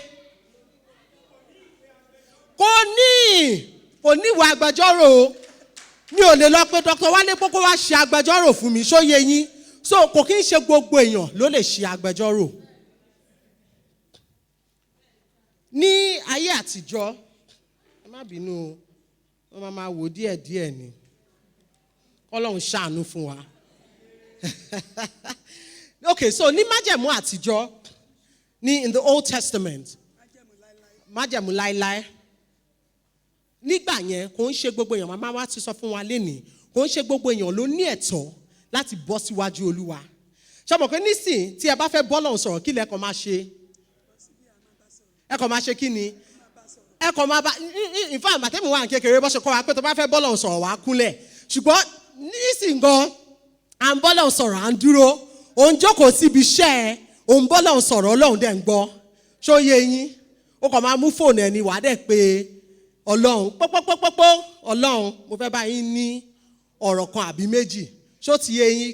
Ṣùgbọ́n nígbà ní májẹ̀mú láíláí wọn ò ní àǹfààní láti ṣerú nǹkan bẹ́ẹ̀ yẹn. Nítorí pé kí ni Ọlọ́run kórìíra ẹ̀ṣẹ̀. Bíbélì dẹ̀ sọ fún wa pé nípasẹ̀ ọkùnrin kan ẹ̀ṣẹ̀ wá sínú ayé, ikú wá sínú ayé, àwọn èèyàn aráyé wá di ẹlẹ́ṣẹ̀. Olúwa kórìíra ẹ̀ṣẹ̀. Nítorí náà àwọn èèyàn ò lè dúró síwájú ẹ̀ láti sọ pé mo fẹ́ bá Ọlọ́run sọ̀rọ̀. Ṣó ti yé yín nǹkan tí mò ń sọ? Ṣé ẹ ti rí ẹnìkan tó jẹ́ pé ó ní body odor mi mọ̀ bó ṣe ń sọ Yorùbá? Òórùn ara tó le gan. Ṣé àmọ́ kó tó bá súnmọ́ yín ẹ fẹ́ ṣe kí ni? Àbí kó lóòórùn ẹnu tó bá kọnu sí ẹbí sisi kó sọ pé hello wa dá padà. Ṣó yé yín? Bí ẹ̀ṣẹ̀ ṣe rí sólúwa nìyẹn. Olúwa ó kórìíra ẹ̀ṣẹ̀. Nítorí náà ní májẹ̀mú láíláí àwọn àlùfáà ńlá nìkan ló lè dúró síwájú Olúwa, àwọn high priest. Ṣé nǹkan tí mò ń sọ yé yín? Bíbélì jẹ́ kó wọ́n ra pé àwọn àlùfáà ńlá wọn gbọ́dọ̀ ní àbàwọ́n kọ̀ọ̀kan. Ṣé àbàwọ́n ló ń pè? Blemish wọn gbọ́dọ̀ ní àbàwọ́n kọ̀ọ̀kan. Àwọn tó bá máa di àlùfáà ńlá wọn gbọ́dọ̀ ní àbàwọ́n kọ̀ọ̀kan. Nítorí kí ni wọ́n ní láti dúró síwájú ilé Olúwa láti ṣe kí ni? Láti bẹ̀ẹ̀bẹ̀ fún àwọn aráàlú. Ṣó ti yé yín? So bó ṣe rí ń gbà yẹn nìyẹn. Kí ló wá dé tó ṣe wá jẹ́ pé àwọn ń wá agbẹjọ́rò? Ìdí náà ni pé kémi àti yín bí a ṣe wà yìí ká lè ṣe kí ni? Ká lè dúró síwájú ní Olúwa, ká lè kúnlẹ̀, ká lè sọ pé Olúwa nǹkan báyìí ni mo bá wá. Ṣé nǹkan tí mò ń sọ yé yín? Okay. Ẹ jẹ́ ká ka sister fún mi ẹ jọ̀ọ́ ẹ mú pépà yẹn. Ẹ bá mi ka Róòmù orí 7 ẹsẹ̀ 16. That's Romans 8:34. Ẹ bá mi kà. Ta ni ẹni náà? Bẹ́ẹ̀ni. Tí yóò dá wa lẹ́bi? Bẹ́ẹ̀ni. Kò sí. Bẹ́ẹ̀ni. Kristi Jésù tí ó kú. Bẹ́ẹ̀ni. Kí a ṣáà kúkú wí pé tí a ti jí dìde kúrò nínú òkú. Bẹ́ẹ̀ni. Ẹni tí ó sì wà ní ọwọ́ ọ̀tún Ọlọ́run. Bẹ́ẹ̀ni. Tó sì ń bẹ̀bẹ̀ fún wa. Tó sì ń ṣe kí ni? Wọ́n ní ta ló máa dá wa lẹ́bi? Now, ṣẹ̀rí láyé àtijọ́ Jésù jẹ́ ọ̀dọ́ àgùntàn. Ṣé ọ̀dọ́ àgùntàn ló ń pè? Kí ni meaning ọ̀dọ́ àgùntàn? Passover lamb. Mo rántí pé ní tá bá sọ ìtàn àwọn ọmọ Israeli ìgbà tó fẹ́ kúrò ní Egypt. Ẹ má sùn o, ṣé ń kó mi ń bọ̀ o. Tó fẹ́ kúrò ní Egypt. Bíbélì sọ fún wa pé the last thing, kí ló máa ń pè plague? Last plague. Ìdààmú àjàkálẹ̀ àrùn tó jẹ́ ìpẹ̀yìn fún àwọn ọmọ Israeli tí Olúwa rán sí wọn ni pé gbogbo àwọn ọmọ ìkíní, kò bá jẹ́ ọmọ ìkíní èèyàn àbọ̀ ọmọ ìkíní ẹranko, gbogbo wọn máa ṣe kí ni? Àkọ́bí, gbogbo àwọn àkọ́bí. Olúwa rán áńgẹ́lì ikú sí ìlú yẹn pé kó lọ pa gbogbo àwọn ọmọ àkọ́bí yẹn. Ṣùgbọ́n wá sọ fún àwọn ọmọ lẹ́yìn Jésù pé kí ni? Ẹ lọ mú ọ̀dọ́ àgùntàn kan kẹ́ pa. Kẹ́ wá ṣe kí ni? Kẹ́ wá fi ẹ̀jẹ̀ kẹ́ fi ṣe gbogbo kí ni? Gbogbo lẹ̀kùn yín. Tí áńgẹ́lì ikú bá ń kọjá, ó máa ré kọjá ilé yín. Ṣóyè yín? Jésù ń wá gẹ́gẹ́ bí ọ̀dọ́ àgùntàn láti da ẹ̀jẹ̀ ẹ̀ sílẹ̀, láti pa wá mọ́ kúrò nínú ẹ̀ṣẹ̀ tó máa já sí ikú. Ṣó ti yé yín? So ẹ̀jẹ̀ Jésù tí Jésù tó dá sílẹ̀ fún wa ń sìn, tó dẹ́ pé èmi àti yín, àwọn mélòó láti gba Jésù bí Ọlọ́run wa ń bí báyìí? Tó jẹ́ pé èmi àti yín ti gba Jésù bí Ọlọ́run wa. Ṣó yé yín? Áńgẹ́lì ikú ó máa ṣe kí ni? Ó máa rí ẹ̀jẹ̀ yẹn, ó dẹ̀ máa ré wa kọjá ní orúkọ Jésù. Mi ò gbọ́ àmì yín. So nígbà yẹn Jésù dúró gẹ́gẹ́ bí ọ̀dọ́ àgùntàn. Ó wá kú, ó wá ṣe kí ni? Ó wá jíǹde. Bíbélì wa ń sọ fún wa nínú nǹkan tí Sister Fúnmi kà yẹn pé ó jókòó sí kí ni? Ó jókòó sọ́wọ́ ọ̀tún Elédùmarè. Ó wá ń bẹ̀ ẹ̀bẹ̀ fún wa. Ìpa pé Jésù ti jí, àmì pé Jésù kú, ó jíǹde, ó dò jókòó sọ́wọ́ fún Elédùmarè. Ìyẹn gọ́gọ́ fún rẹ̀ ló jẹ́ kí Jésù jẹ́ agbẹjọ́rò. Ló jẹ́ kó ní ẹ̀tọ́ láti ṣe kí ni? Láti jẹ́ agbẹjọ́rò. Ṣó yé yín? Ẹ máa tẹ̀lé mi o. Jòhánù orí kìíní ẹsẹ̀ mọ́kàndínlógún ẹ jọ̀ọ́ ẹ kà fún mi. Ní ọjọ́ kejì, Bẹ́ẹ̀ni. Jòhánù rí Jésù tí ó ń bọ̀ wá sí ọ̀dọ̀ rẹ̀. Bẹ́ẹ̀ni. Ó sì wí pé, Bẹ́ẹ̀ni. wò ó, Bẹ́ẹ̀ni. ọ̀dọ́ àgùntàn Ọlọ́run, Bẹ́ẹ̀ni. ẹni tí ó kó ẹ̀ṣẹ̀ ayé lọ. Ẹni tó kó ẹ̀ṣẹ̀ ayé lọ, ẹni tó ṣe kí ni? Ẹni tó dí ìlàfo àbí? Àlàfo tó wà láàrin àwa àti kí ni? Àti Ọlọ́run. Dr. Wálé àti Mrs. Dr. Wálé ẹ wá ná. Ẹ̀yin méjèèjì ẹ máa bọ̀. Nísìnyìí, àwọn bàbá ní Olúwa fi hàn wá ní àwọn ní dúró síbi ẹ má bínú. Wọ́n fi hàn wá ní ọ̀sẹ̀ tó kọjá ẹ máa bọ̀ báyìí. Ẹ ṣáà like and co family yẹn bọ́ báyìí. Ẹ̀yin ẹ dúró bẹ́ẹ̀, ẹ má gbọ̀n, ẹ ti lè gbọ̀n jù mọ́ dádì, ẹ dúró báyìí. Kẹ́yìn náà dúró báyìí. Ṣé rí i pé àlàfo wà láàrin wọn? Ṣó yé yín? Àlàfo wà láàrin wọn. Bó ṣe wà pẹ̀lú àwa àtọlọ́run nìyẹn. Ṣó yé yín? Ọlọ́run ní, àwa ní. Àlàfo wà torí kí ni? Ẹ̀ṣẹ̀ yẹn ti pọ̀ jù. Ó ti pọ̀ jù. Ṣó yé yín? Jésù Kristi wá ṣe kí ni? Ó wá di ọ̀dọ́ àgùntàn. Ó di agbẹjọ́rò. Ó dúró sí wa báyìí. Ó bá wa bẹ Ọlọ́run. Kí ló Jésù Kristi lè ṣe bẹ́ẹ̀ torí ọmọ Ọlọ́run ni. Òun ló ní ẹ̀tọ́ láti dúró bí agbẹjọ́rò. Ó bá wa bẹ Ọlọ́run. Kí ló wá ń ṣe nígbà tó bá wa bẹ Ọlọ́run yẹn? Bàbá fi hàn wá, ló bá mú wa báyìí. Ẹ pàtẹ́wọ́ fún Jésù Kristi. Ló bá mú wa. Ẹ mú wọn dání. Ẹ má ṣe bẹ́ẹ̀ ni pé kìíní àmọ̀kẹ́ máa múra yín dání. Ẹ mú wọn dání. Bó ṣe jẹ́ nìyẹn. Ẹ pàtẹ́wọ́ fún Jésù. Ṣó ti yé yín? So ṣé wá rí nǹkan tó wá ṣẹlẹ̀ lẹ́yìn yẹn ni pé màmá wa sọ nǹkan láàárọ̀ yìí. Wọ́n ní our life is hid in Christ. Bíbélì lè sọ bẹ́ẹ̀. Ayé wa a ti fi pamọ́ sínú Jésù. Lẹ́yìn tí a fi ayé wa fún Jésù. Ṣó yé yín? Jésù tó kú tó jókòó sí ọwọ́ ọ̀tún bàbá táwa fàyè wa fún Jésù. Gbogbo nǹkan tí Jésù jẹ́, àwa náà wá ṣe kí ni?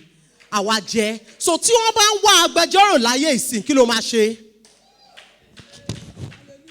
Nítorí kí ni? O ní ẹ̀tọ́ láti ṣe kí ni? Ṣé rí nǹkan tí mo rí nípa àwọn Kìrìsìtẹ́nì ni pé a máa ń kóyan wa kéré. Màlímbò ṣàtàràbà. Ìwọ tó jẹ́ pé tí o bá sọ ọ̀rọ̀ kan báyìí, gbogbo ẹbí wa máa dàrú ni. bọ́ à ń kóyan wa kéré pé ta ni mí èmi ò ṣe pastor èmi ò ṣe pastor èmi ò ẹ wo how many years ago mo ṣẹ̀ṣẹ̀ di pastor mo ti jẹ́ ọmọ Ọlọ́run tipẹ́ ó ti pẹ́ tí mo ti sọ̀rọ̀ tí àṣẹ dẹ̀ ti ń gun orí ẹ̀ ṣó yé yín ó ti pẹ́ tí mo ti ń ṣe agbẹjọ́rò fáwọn èèyàn má sọ tọkọ fún yín ó ní bọ̀bọ̀ kan ìgbà tí mo wà nílé ìwé gíga lóṣù ṣẹ́rí nígbà tí mò ń ru ọ̀rọ̀ yìí lánàá mo ń gbìyànjú pé kí n rántí orúkọ bọ̀bọ̀ yìí dèní mi ò rántí orúkọ àfi tí n bá pẹ́ nìkan ṣùgbọ́n ó wá jẹ́ nìkan tó ń gbé nínú ilé tí mò ń gbé ó wá jẹ́ ọmọ Ọlọ́run Christ Embassy ló ń lọ ńgbà yẹn ó máa ń ṣe gan ṣé mo tẹ́ bá sọ pé èèyàn Christian pẹ̀lú pẹ̀lú gbogbo nǹkan mi ò gbọ́ ọ̀rọ̀ bàjẹ́ kan àbọ̀ ọ̀rọ̀ dọ̀tí kan kó jáde lẹ́nu ẹ̀ dẹ ọ̀rọ̀ church yìí ó gbé sórí ni ṣàbọ̀ bí pásítọ̀ ṣe gbé ọ̀rọ̀ church yìí bó ṣe gbé sórí nìyẹn ṣó yé yín ó wá ka law ó fẹ́ di agbẹjọ́rò tá à ń sọ yìí ẹ mọ̀ kí tá bá dẹ̀ ti kàwé tán wọ́n máa lọ sí law school ó kàwé tán kò fẹ́ lo ó ṣe dáadáa ìgbà tí list máa jáde pé ó máa lọ sí law school wọ́n forúkọ ẹ̀ sí wọ́n yọ orúkọ ẹ̀ kúrò Ọlọ́run ò ní jẹ́ kó yọ orúkọ wa kúrò níbi ire wa wọ́n ṣàsọ kinní kan ṣẹlẹ̀ ìgbà kan ṣẹlẹ̀ orúkọ ò wọnú ìwé yẹn kò lè lọ ló bá tún dúró ó máa dúró bóyá bíi 6 months àbí 9 months káwọn tó tún fẹ́ lọ again kó tún lọ gba yá àti ẹ̀rù pé ó ṣàdúró ó wà ń bẹ kó lọ ó wà ń school bẹ́ẹ̀ ó wà ń léèwé gíga bẹ́ẹ̀ ó ń ṣe fún fellowship ó ń ṣe gbogbo ẹ̀ ó ní ìwà tútù gbà yẹn gan ọkọ mi máa ń ṣe fàmọ́ crush mi ní mi mọ́ bóyá ẹ mọ̀ mí ní crush ọkọ mi ń fàmọ́ gbà yẹn pa eléyìí báyìí kọ́lọ̀ tí ẹ̀ ṣí náà fún mi fẹ́ léyìí but adúpẹ́ lọ́wọ́ Ọlọ́run eléyìí tó gan tọ́lọ̀ ṣí náà fún mi gan ẹ pàtẹ́wọ́ ẹ̀yin náà ṣàmọ̀ kò easy tó dáka àwọn sọ lọ́lọ́run fún mi TDH bọ̀dá yẹn wọ́n ráńpẹ́ díẹ̀ ṣùgbọ́n wọ́n ní wà tó dáa ngbà tí list yẹn máa tún jáde ní òdì kejì ṣẹ́dọ̀ mọ̀ pé orúkọ ò bá tún wọlé wọ́n bá tún ní kinní kan ṣẹlẹ̀ ṣẹ́rí ó dẹ̀ pé mo lọ school ni mò ń bọ̀ àbí bóyá mo jáde because ilé tó ń gbé àwọn tó ń gbé bẹ́ẹ̀ family ni wọ́n ìyá ẹ̀ mo mọ̀ mo kàn jáde mo wá ní kí ló ṣẹlẹ̀ wọ́n ṣe àwọn ní pé orúkọ mú ìrántí orúkọ brother yẹn close o súnmọ́ àti kàn máa ń kí mi a máa ń ṣe wọ́n lórúkọ òtún wọ ìwé yìí pé àwọn ẹ̀dẹ̀ ń lọ Monday ọjọ́ ìjẹ́ ọjọ́ Friday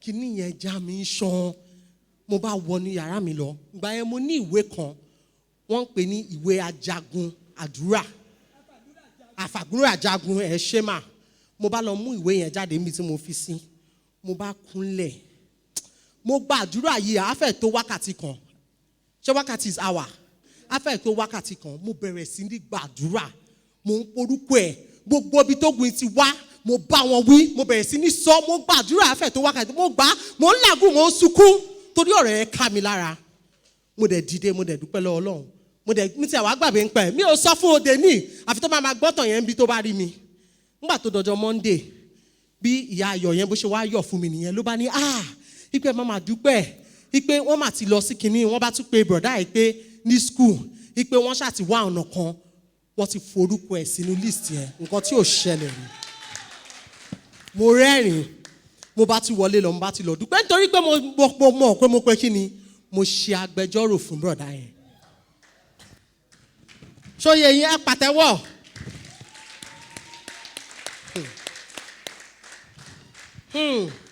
ẹ jọ̀ọ́ ẹ bá mi ka Róòmù orí 5 ẹsẹ̀ 10 ẹ bá mi kà á. ǹjẹ́ nígbà tí àwa wà ní ọ̀tá. no ẹ má bínú ẹ tún ka ẹ jẹ́ fìyẹn tó torí mi ò lásìkò mọ́ ẹ tún ka Róòmù orí 8 tẹ̀ka yẹn ṣóyè yín. bẹ́ẹ̀ gẹ́gẹ́ mà. no ẹsẹ̀ 16 yes. ta ni ẹni náà tí ó dá wa lẹ́bi ìyẹn ni mo fẹ́ kàkà Romans 8:33 ẹ mọ̀ pé 33 to 34 ni mo fi sínú ìwé yẹn ẹ ka 33 to 34 yẹn. bẹ́ẹ̀ gẹ́gẹ́ ni ẹ̀mí pẹ̀lú sì ran ìlera wa lọ́wọ́ nítorí a kò mọ bí a ti ń gbàdúrà gẹ́gẹ́ bí ó ti yẹ ṣùgbọ́n ẹ̀mí tìkára rẹ̀ ń fi ìrora tí a kò lè fi ẹnu sọ bẹ̀bẹ̀ fún wa ẹni tí ó sì ń wá inú ọkàn wò ó mọ ohun tí ẹ̀mí. ó ti o mo ti miss ẹ o ẹ ka sista fún mi ṣe mọ Róòmù orí 7 ẹsẹ̀ 16 Romans 8:34 ta ni ẹni náà tí yóò dá wa lẹ́bi. ẹ ṣe ẹ kà á. ta ni ẹni náà tí yóò dá wa lẹ́bi. bẹ́ẹ̀ni. kò sí. bẹ́ẹ̀ni. Kristi Jésù tí ó kú bẹ́ẹ̀ni kí a ṣáà kúkú wí pé bẹ́ẹ̀ni tí a ti jí dìde kúrò nínú òkú ẹni tí ó sì wà ní ọwọ́ Bẹ́ẹ̀ni. ọ̀tún Ọlọ́run Bẹ́ẹ̀ni. tí ó sì ń bẹ̀bẹ̀ fún wa. bẹ́ẹ̀ni ẹ ṣe mọ̀ ṣe rí apostoli Paul ọmọlẹ́yìn kejì Jésù Paul tó sọ nǹkan tí wọ́n sọ nu Bíbélì yìí ni pé Jésù wà lẹ́gbẹ̀ẹ́ Olúwa ó sì ń bẹ̀bẹ̀ fún wa ṣe mọ̀ picture tí mo rí kí ló ń pe picture ní Yorùbá náà àwòrán tó kù tèmi rí ni pé ṣe mọ̀ Jésù Kristi tó kú fún wa tó dá ẹ̀jẹ̀ ẹ̀ sílẹ̀ tó tún dìde tó tún jíǹde tó tún jókòó lọ́wọ́ ọ̀tún bàbá Bíbélì ní ta ni ẹni tó lè wá síwájú Olúwa láti máa fi ẹ̀sùn kan kan èmi àti yẹ tí tẹ̀sù tó bá dọ̀wọ̀n pẹ́rẹ́ pé òun ti ẹ̀ fẹ́ bọ́ síwájú Olúwa láti sọ pé ẹ rí Mr. Delagu nǹkan tó ṣe lánàá Jésù Kristi wà lẹ́gbẹ̀ẹ́ ẹ̀jẹ̀ Jésù ń sọ̀rọ̀ ẹ̀jẹ̀ yẹn sọ pé dá padà ó lè fi ẹ̀sùn kankan nítorí kí ni mo wà ń bíbà ẹ̀ ṣóye yín dá padà mo kọ nǹkan sí mo ní Jésù ẹ̀jẹ̀ Jésù ń sọ̀rọ̀ yìí pé mo ti ṣe ìfìyàjẹ yẹn penalty kan ní ìfìyàjẹ yẹn mo ti sọ nítorí kí ni dá padà ó lè fi ẹ̀sùn kankan ó lè fi kan Mr. Delagun ó lè fi ẹ̀sùn kankan ó lè fi kan Sister Fúnmi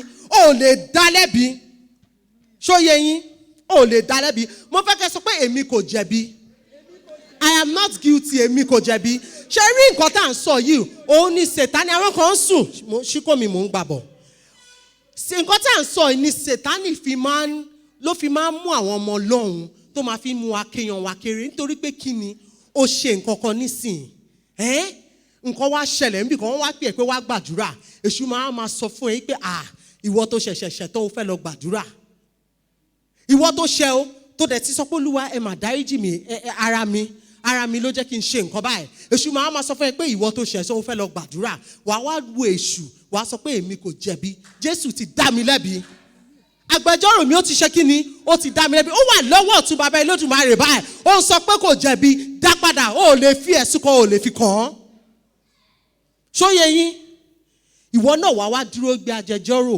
fún àwọn ẹlòmíràn nítorí kí ni Ọlọ́run ti fún ẹ ní agbára yẹn ẹni Ọlọ́run ti fún mi lágbára yẹn ẹ wá mọ nǹkan tí mo wá fẹ́ sọ ń sìn kò ń ṣe pé Jésù ń ṣe agbẹjọ́rò nìkan fún wa lẹ́gbẹ̀ẹ́ Elédùmarè o Jésù ń ṣe agbẹjọ́rò fún wa nílé ayé ń bí nípa kí ni ẹ̀mí mímọ́ nípa kí ni Sister Fúnmi ẹ bá mi ka next scripture yẹn ó dà pé mo ṣe mistake ni ó dà pé 27 ló yẹ kó ti bẹ̀rẹ̀ sá ẹ bá mi kà ẹ ṣàkàṣá ẹ bá mi wo scripture yẹn Romans chapter 8:27.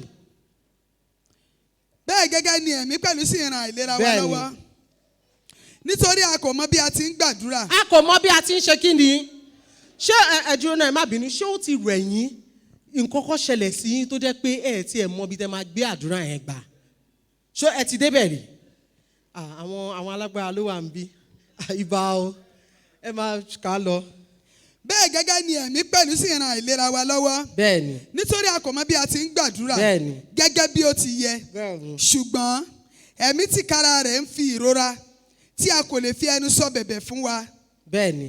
ẹni tí ó sì ń wá inú ọkàn wò ó mọ ohun ti ẹ̀mí nítorí tí ó ń bẹ̀bẹ̀ fún àwọn ènìyàn mímọ́ gẹ́gẹ́ bí ìfẹ́ Ọlọ́run. gẹ́gẹ́ bí ìfẹ́ Ọlọ́run tó ń sọ fún wa ni pé ṣé rí ngbà míì nǹkan yẹn kò máa ṣẹlẹ̀ ẹ ní mọ̀ bí bàbá wa ní Olúwa sọ̀tọ̀ kan wípé nǹkan ṣẹlẹ̀ ńgbà kan fẹ́ nìkan ibi tẹ́ everybody ti ń bẹ́ tó ti ń gbàdúrà ẹni yẹn rọra ṣé kí ni ó dúró padà ó bá ní ẹ̀mí mímọ́ ràn mí lọ́wọ́ báwo ni mo ṣe fẹ́ gbàdúrà yìí ṣóye yín ngbà míì ó ní nǹkan tẹ̀ ń wá ká sọ pé bóyá Mrs. Ọmọlé ń sìn mò ń gbàdúrà bóyá ọ̀rẹ́ mi ni mo wá ń gbàdúrà fọlọ́run pé bí mo ṣe wà lọ́sàn-án yìí báyìí mi ò ní owó kankan tí màá fi jẹun mò ń gbà ládùúrà fọlọ́run pèsè owó oúnjẹ àmọ́ lánàá ẹ̀mí mímọ́ ti bá Mrs. Ọmọlé wí pé tó bá di ọ̀la Pastor Láhùnmí mo fẹ́ kó lọ bá mi fún ní 100,000 ní pé kí ni lórúkọ Jésù ẹ mú wá next week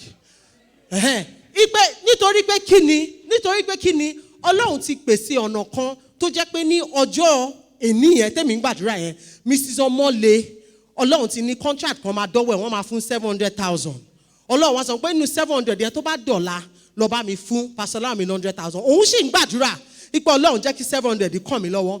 Nígbà tẹ́mi wá bẹ̀rẹ̀ sí ní gbàdúrà mo wá ń sọ pé Ọlọ́run pèsè oúnjẹ. Ẹ̀mí mímọ́ wá ń bá mi wí pé má gbàdúrà pé Ọlọ́run pèsè oúnjẹ, gbàdúrà fún Mrs. Ọmọlé pé nǹkan tó fẹ́ dọ́wọ́ ẹ̀ jẹ́ kó dọ́wọ́ ẹ̀. Ṣé mọ̀ pé mo máa rò pé bàbá ẹ calm down, ẹ calm down. Èmi wà ń bí mò ń gbàdúrà nǹkan tí mo fẹ́ jẹ́ ní kí n máa gbàdúrà fẹ́ nìkan pé nǹkan tó wà lọ́wọ́ ẹ̀ fẹ́ dọ́wọ́ ẹ̀. Ẹ jọ̀ọ́ bàbá ẹ try gan-an. Ṣùgbọ́n mo wá ṣe kí ni? Mo wá gbọ́rọ̀ sí ẹ̀mí mímọ́ lẹ́nu. Mo wá bẹ̀rẹ̀ sí gba Olúwa nǹkan tó wà Mrs. Ọmọlé jẹ́ kó di ọwọ́ ẹ̀. Mo wá dúró bí agbẹjọ́rò kí ni ẹ̀ wá di ọwọ́ Mrs. Ọmọlé. Èmi kàn wá 5,000 tí máa fi rata. Mrs. Ọmọlé bá pè mí ẹ send account number yìí mo fẹ́ send ní 100,000. Kí ló ṣẹlẹ̀ níbẹ̀ yẹn? Kí ló ṣẹlẹ̀ níbẹ̀ yẹn? Ẹ̀mí mímọ́ ló kọ́ mi ní àdúrà tí mo máa gbà. Nítorí kí ni?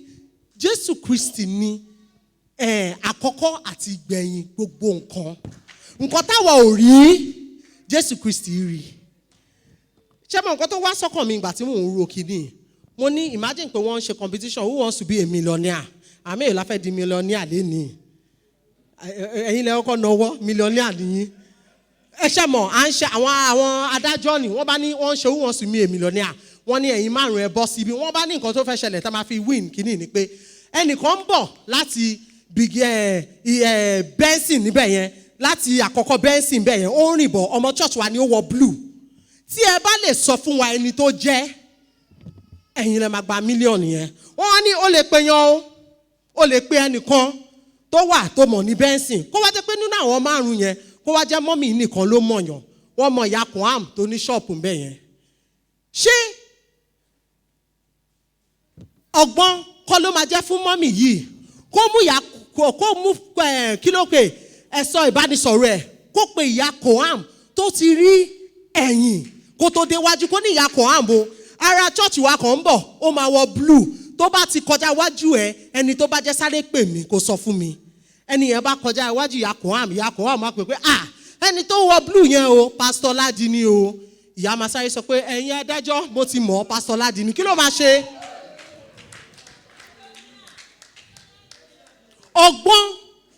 Ọgbọ́n ni fún wa láti lè béèrè lọ́wọ́ ẹ̀mí mímọ́. A ní àǹfààní ẹ̀mí mímọ́ ó ń gbẹ́nu wa. Ẹ̀mí mímọ́ báwo ni mo ṣe fẹ́ gba àdúrà yìí? Ìwọ lórí ìgbẹ̀yìn di òpin lọ. Ṣó yé yín? So lẹ́ni mo fẹ́ ká mọ̀ agbẹjọ́rò ní gbogbo àti ó bá ti fayé ẹ̀ fún Jésù. Agbẹjọ́rò ní Jésù, agbẹjọ́rò ní wọn náà. Ṣó yé yín? Ẹ ṣá Olúwa látẹ̀wọ́.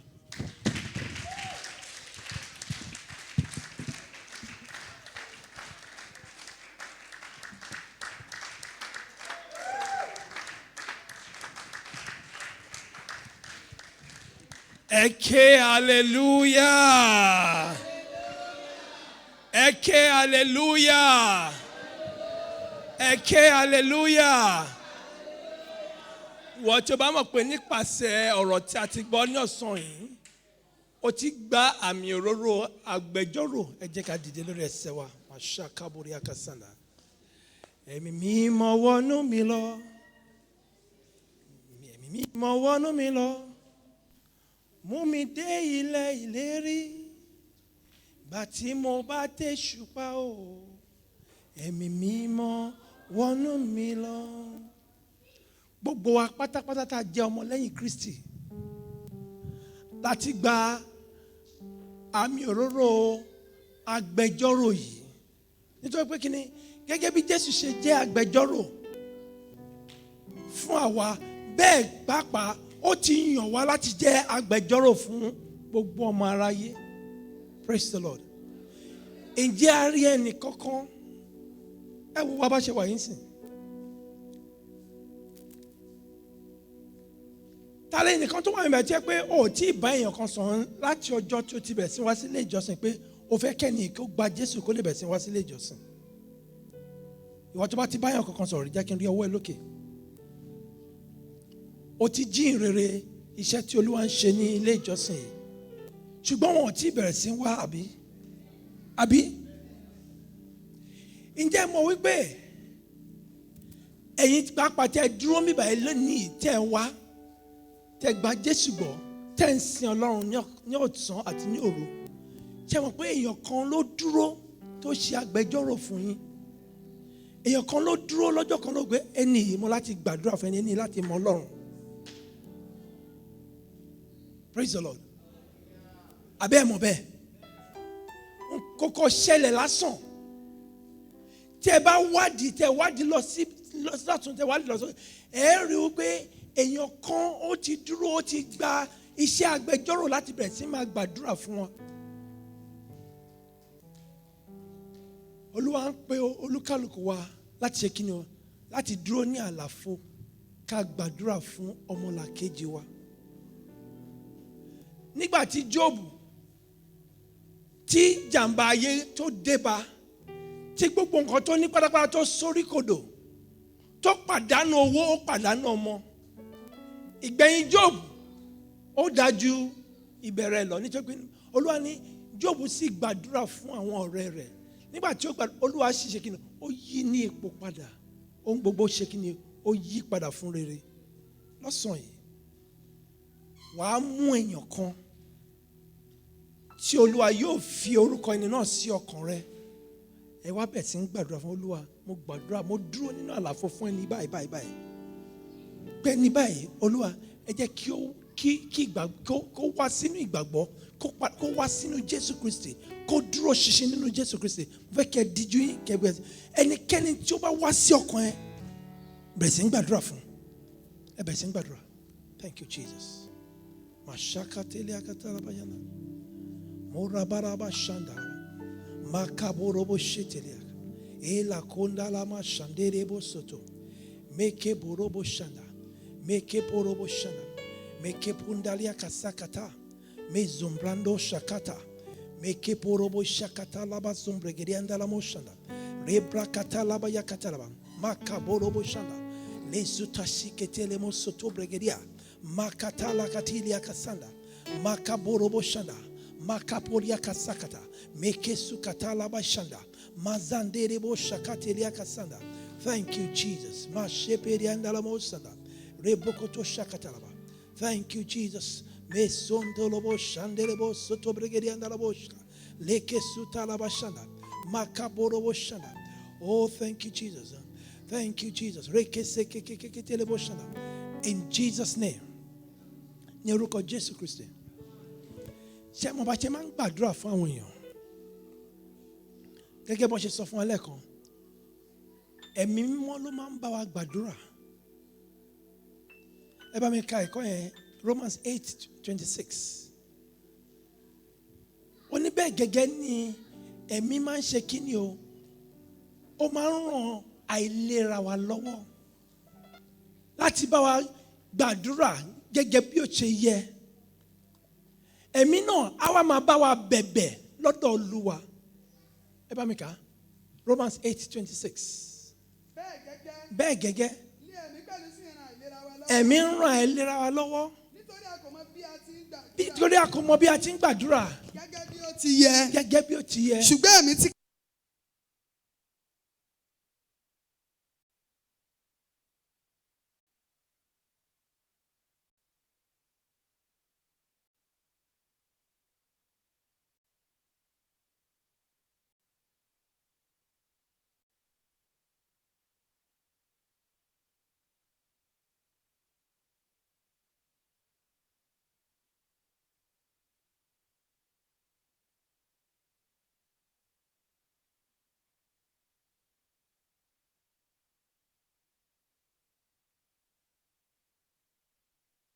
fífi èdè fọ̀. Ẹ bá mi ka 1 Corinthians chapter 14. 1 Corinthians chapter 14. Verse 2. Chapter 1. 1 Corinthians 14 verse 2.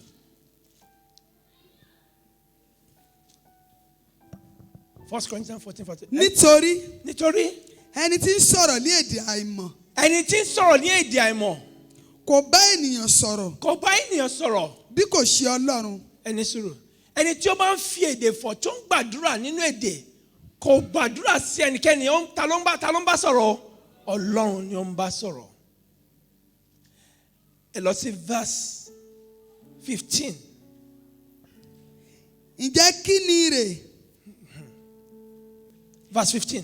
èmi ò fi ẹ̀mí gbàdúrà. Èmi ò fi ẹ̀mí gbàdúrà. èmi ò sì fi òye gbàdúrà pẹ̀lú. Èmi ò sì fi òye gbàdúrà pẹ̀lú. èmi ò fi ẹ̀mí kọrin. Èmi ò fi ẹ̀mí kọrin. èmi ò sì fi òye kọrin Èmi ò sì pẹ̀lú. fi òye kọrin. Ẹ tún kà again, ẹ tún kà. ǹjẹ́ kí ni rè?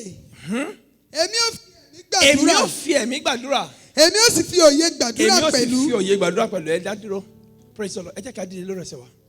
Ashakaporia kasana. Thank you, Jesus. Thank you, Jesus. Èmi ò fi ẹ̀mí gbàdúrà. Màá tó fi kíni o? Màá tó fi òye gbàdúrà. Ó ní nígbà tí èmi bá ń fi ẹ̀mí gbàdúrà, èmi ò mọ òye mi kò. Kí ló sọ mẹ́ẹ̀? Verse 14. nítorí bí èmi bá ń gbàdúrà. Èmi bá ń gbàdúrà. lé èdè àìmọ̀. Léèdè àìmọ̀. ẹ̀mí mi ń gbàdúrà. Ẹ̀mí mi ń gbàdúrà. ṣùgbọ́n òye mi jẹ́ aláìléso. Òye mi jẹ́ aláìléso. Màá sọ ìtàn kan fún yín kó lè kí ọ̀rọ̀ yẹn kó lè yé yín ká tó gbàdúrà yìí. Èèyàn kan jí lóru lọ́jọ́ kan. Ẹ̀mí Ọlọ́run jí lóru kó bẹ̀rẹ̀ sí ń gbàdúrà. Kò mọ nǹkan tí Ọlọ́run fẹ́ kó ń gbàdúrà, kò máa dúrà tí Ọlọ́run fẹ́ kó ń gbà. Ta ló ti wà ń bẹ̀rẹ̀ rí?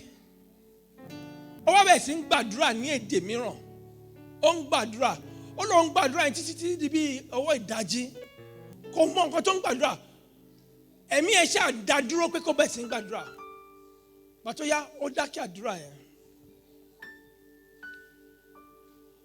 Ìgbà tó di ọ̀sẹ̀ tó tẹ̀lé, ọmọ ẹ̀ tó wà ní òkè òkun wá pé nǹkan kan báyìí ṣẹlẹ̀ ní ìgbà kan báyìí.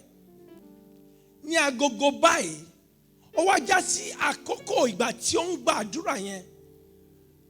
Ní ìjàmbá kan fẹ́ dé bá ọmọ yẹn. Ṣùgbọ́n nígbà tí òun gbàdúrà kò mọ nǹkan tó ń gbà. Ṣùgbọ́n ẹ̀mí ń bá gbàdúrà fún ọmọ yẹn. Ọlọ́run sì pa ọmọ náà mọ́. Ìgbà míì ẹ̀mí Ọlọ́run á jí wa kúrò nínú oorun. Ó fẹ́ kí a bẹ̀rẹ̀ sí ń gbàdúrà nínú èdè. Ṣùgbọ́n nítorí pé a kò mọ̀ báyẹn ń gbàdúrà nínú èdè, a mọ nǹkan tí a ó gbà. Tí a bá rí ẹnikẹ́ni tí ó wà níbẹ̀ tó jẹ́ ọmọlẹ́yìn Jésù Kristi, ó ti gba Jésù sílé ayé ẹ̀, ó sì ti gba ẹ̀bùn láti fi gbàdúrà pẹ̀lú èdè, dìde lórí ẹsẹ̀, a ó gbàdúrà lọ́sàn-án yẹn. Who is ready? Ta ló ready? Ìwọ tí o bá ti ṣe tán, bọ́ síwájú mi báyìí. Makalia kasakata. I need all the leaders and all the pastors to join me. There's going to be an outpouring of the Spirit of God. Yes, thank you, Jesus. I need the pastors and the leaders to join me. Thank you, Jesus.